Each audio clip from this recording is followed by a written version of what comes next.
ደሬ አቤት ማርቴ አልተኛህም እንዴ? አይ ተኝቻለሁ። እንቅልፍ እምቢ አለኝ። ልቀፍሽ? አይ ችግር የለም ግን ለምንድን ነው ያልተኛ? ለምን ቀፍ ማለት ደሬ በቃ ከዚህ ሁሉ ለምን አትነግረኝም? ንገረኝና ሁላችንም እንገላገል። ከኔ ተለይተሽ መኖር አቅማለሽ እንዴ? ደሬ ምን ማለት ነው?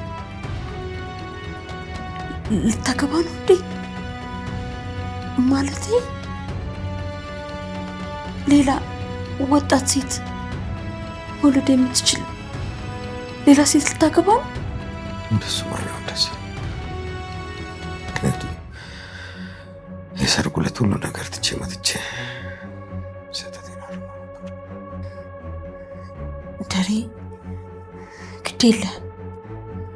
ምንም አይነት የማይታረም ስህተት የለም። እባክህ ንገረኝ። ጨለማውን አታስረዝምብኝ። አልነግርሽም ማለቴ አልነግርሽም።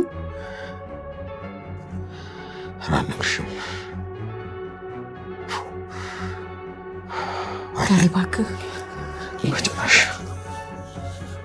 አልነግርሽም ማለቴ አልነግርሽም ደሬ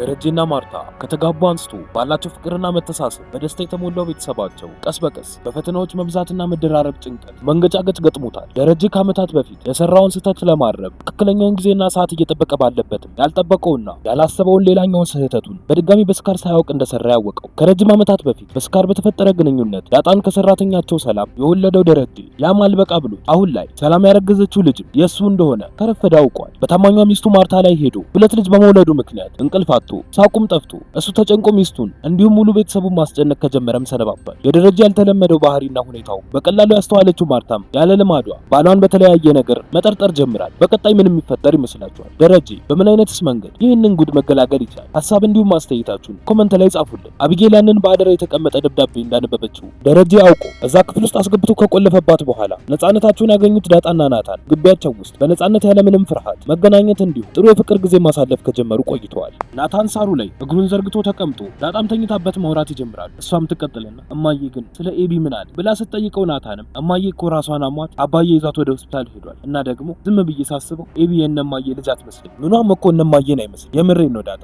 ከመልኳም ሆነ ከጸባዩዋ ቆይ ማንን ትመስላለች እማዬን ወይስ አባዬ ብሎ ሲጠይቃት ዳጣም ኤቢ የሆነ ነገሯ መልኳ እማዬን ይመስላል ብላ ትመልስለታለች። ናታንም ይቀጥልና ልጅ ተወልዶ ለራሱ በምግባርና በስርዓት ወላጁን ካልመሰለ ጥቅም የለውም ባዶ ነው። አባዬ በኤቢ ምክንያት ስንት ያዘነ ይሁንልሽ ዳጣ አባዬ በእኔ ምክንያት ቢያዝን ለአንድ ደቂቃ እንኳን እንቅልፍ አይወስደኝም ነበር ብሎ ሲላት ዳጣም ግን ናታን ደፍረህ ኤቢ እኔን አግባኝ አለችኝ ብለህ ነገርከው ብላ ስትጠይቀው ናታንም አዎ ምንም ሳላስቀር ሁሉንም ነገር ነው የነገርኩት ብሎ ይመልስላታል። በዛን ሰዓት ውሃ ምግብ ይዛ አቢጌል ወደ ተቆለፈባት ክፍል ትሄድና በሩን እያንኳኳች ኤቢ ብላ ትጣራለች። ድምጿን የሰማችው አቢጌልም ከአልጋው ላይ ተስፈንጥራ ተነስታ ወደ በሩም ጋር ትሄድና ውሃ እማዬ የለችም ብላ ስትጠይቃት እሷም እማዬና አባዬ ቤት ውስጥ የሉም እኔና ለዛ ብቻ ነን ያለ ነው ብላ ትመልስላታለች። ኤቢም ትቀጥልና እሺ ናታንስ እሱ የለም እንዴ ብላ በድጋሚ ስትጠይቃት ውሃም ናታንና ዳጣ ደግሞ በጥግ በኩል አብረው ነው ያሉት ግቢ ውስጥ ብላ ስትላት አቢጌልን በንዴት ምን ወይኔ አቢጌል ቆይ ያቺን ሞጥሟጣ አንቄ ካልገደልኳት እኔ ሞቻለሁ አሳያታለሁ እሺ ማትረባ አሁን ሂጂና ውሃ ቶሎ ብለሽ ምን እየሰሩ እንደሆነ አይተሽልኝ ነይ ብላ ስትልካት ውሃም እሺ ብላ በፍጥነት ወደ እነሱ ወደ ተቀመጡበት ቦታ ትሄዳለች። አጠገባቸው እንደደረሰችም በቀጥታ ምን እያደረጋችሁ ነው ብላ ስትጠይቃቸው አቢጌል ልካት እንደሆነ የተረዳው ናታንም ይኸውልሽ ሂጂና ናታን ለዳጣ ትንፋሽ እየሰጣት ነው ብለሽ ንገሪያት መቼም እሷ ናት አይደል ላከችሽ ብሎ ሲላት ውሃም እሺ በቃ ብላ ተመልሳ በፍጥነት ወደ አቢጌል ጋር ትሄዳለች። በዛን ሰዓት ደረጀና ማርታ ከሐኪም ቤት ወጥተው መኪናቸው ውስጥም ተቀምጠው እያወሩ ነበር። ደረጀ የሚቀጥልና ማርትዬ አስጨነቅኩሽ አይደለ ቆይ ደግሞ ይሄ ደም ግፊት የሚባለው ነገር ከየት ነው የመጣው ብሎ ሲጠይቃት ማርታም እኔ እንጃ ደሬ ከቅርብ ጊዜ ወዲህ በቃ ጤንነት አይሰማኝም እንደ እውነቱ ከሆነ እያስጨነቀኝ ያለው ደግሞ ያንተ ሁኔታ ነው ደሬ እስካሁን ምንም የተፈታ ነገር እኮ የለም ልትነግረኝም በፍጹም አልቻልክም እኔ ለምሳሌ በጥርሴ እየሳኩ መጨነቅ ከጀመርኩኝ ሰነባብቻለሁ ምንድነው የተፈጠረው? የረባ እንቅልፍ እንኳን እኮ መተኛት አልቻልኩም ብላ ስትለው ደረጀም ጉዳዩን ከራሱ ላይ ለማንሳት ለማስቀየስ እየሞከረ እሺ ማርትዬ ኤቢን እዛ ክፍል ውስጥ አስገብቼ መቆለፌ ነው አይደል ያስጨነቀሽ ላስወጣት ብሎ ሲጠይቃት ማርታም ኤቢ እኮ በራሷ ጥፋት ነው አይደል ወደዛ የገባችው ደሬ አንተ ይሆናል ብለህ የምትለውን ያሰብከውን ቅጣት ግን እኔ መጨነቅ የጀመርኩት ትላንት አይደለም ታውቃለህ ሰላም ለመውለድ አክስቷ ጋር ለመሄድ 2 ቀን ሲቀራት ጀምሮ ነው አልታወቀህም እንጂ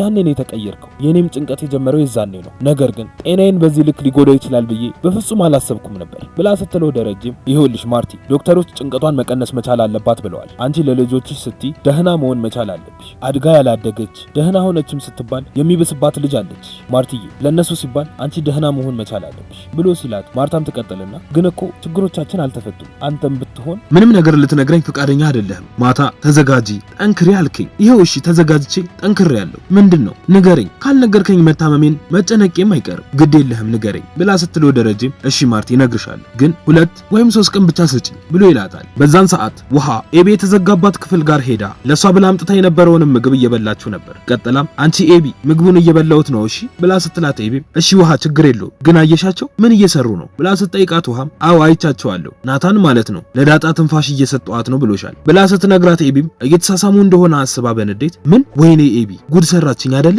ቆይ ዳጣ ጠብቂ ጉድሽን ዘርግፌ ከዚህ ቤት ካላባረርኩሽ እኔ ኤቢ አይደለሁ አሳይሻለሁ ብላ ትጮሃለች በዛን ሰዓት ደረጀ ማርታን አድርሶ እሱ መኪና ውስጥ ለብቻው ተቀምጦ በሐሳብ ተውጦ እየተብሰለሰለ ነበር ማርታ አሁን ጠርጥራኛለች በመጨረሻም እኔ ባሏን ጠረጠረች እንግዲያውስ ከዚህ በኋላ ሰው አትሆንም በህይወቷ ለመጀመሪያ ጊዜ ጠረጠረች በሰላም ልጅ ጠረጥራኛለች ያሰበችው እንዳይሆን እየጸለየች ነው ያለችው ግን ነገሩ ካሰበችው በላይ የከፋ ነው እኔ ከ20 ዓመት በፊት ከምታምናት ሰራተኛዋ ጋር ተኝቼ ወልጄ ልጅ ማብራት እየኖረች መሆኑን ግን በፍጹም ልትጠረጥር አትችልም ማርታ ገና ከወዲሁ በፍርሃት ብቻ እየተሰባበረች ነው ያለችው ይህንን ክህደቴን በጭራሽ ልትቋቋመው አትችልም ምን ላድርግ ምን ይሻለኛል እንዴትስ ብዬ አይንሽልሽ እንዴት ብዬ ልንገርሽ ማርታ አቅም አጣው ልብ አጣው ምን ብዬ ጀምሬ ምን ብዬ ልንገርሽ ብሞት አንቺ ሰላም ትሆኚ ይሁን እኔ በህይወት ባልኖር ይህ ሁሉ ነገር ይስተካከል ይሁን ወይኔ ደረጀ ብሎ መብሰልሰሉን ይቀጥላል በዛን ሰዓት ማርታ መኝታ ቤቷ ተኝታ ባለችበት ናታን ይመጣና ውሃ ሰጥቷት እማዬ ይህንን ጠጪበት ትንሽ ያረጋጋሻል ብሎ ይሰጣትና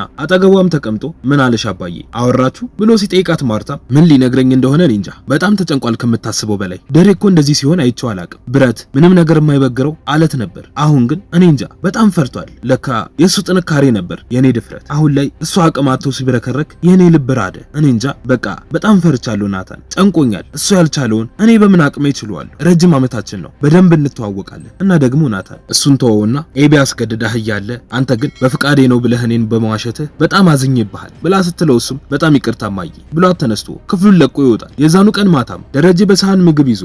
ወደ አቢጌል ክፍል ይመጣና ይሰጣታል እሷን በረሃብ ተንገብግባ ስለነበር በፍጥነት ምንም ሳታወራ ቶሎ ቶሎ ጉርስ በማድረግ መብላቷን ትጀምራለች ያንን የተመለከተው ደረጀ ራበሽ አይደለ ግን እኔስ ምን ላድርግ እኔ ላንቺ ብዙ መስዋዕትነት ከፍያለሁ የበኩር ልጄ ስትሆኚ የዛን ሰዓት ምንም ሀብት አልነበረኝም ያለኝን ስራ ሁሉ ትቼ አንቺን ታቅፌ ሰፈር ውስጥ እውል ነበር ግን ብዙ ዋጋ የከፈልኩልሽ ልጄ ልብ አልገዛልሽ አቢጌል ክርስቶስን መጀመሪያ ማን በጥፊ እንደመተው ታውቂያለሽ 38 ዓመት በሙሉ ከተኛበት አልጋ ላይ ተነስና አልጋህን ይዘህ ሂድ ብሎ የፈወሰው ሰው ነበር ከዚህ ክፍል አትወጪም ገና ቅጣትሽ አልጀመረም ያንቺ ችግር መጠየቅ የሌለብሽን ጥያቄዎች ማወቅ የሌለብሽንም ለማወቅ መጣርሽ ነው የሀገር ሚስጥር አደባባይ አይወጣ የቤተሰብ ሚስጥር ለማንም ቢሆን አይነገርም አንቺ ግን የሚሰራውን ካላወቅኩት ያለሽ ምንም ልትቀየሪ ልትለወጪ አልቻልሽም ስለዚህ ባህሪዎችሽን በሙሉ አስተካክለሽ ማትለወጪ ጥሩ መልካም ሰው ማትሆኚ ከሆነ በጭራሽ ከዚህ ክፍል አትወጪ ብሎ ሲላት ኤቢም አባዬ ነገም እዚህ ክፍል ውስጥ ዘግተህ የምታስቆየኝ ከሆነ ስትመጣ ማታ አታገኘኝም ሬሴን ነው የምታገኘው ራሴን አጠፋለሁ ብላ ደረጀ ልታስፈራራው ስትሞክር እሱም ነገሩን ቀለል አድርጎ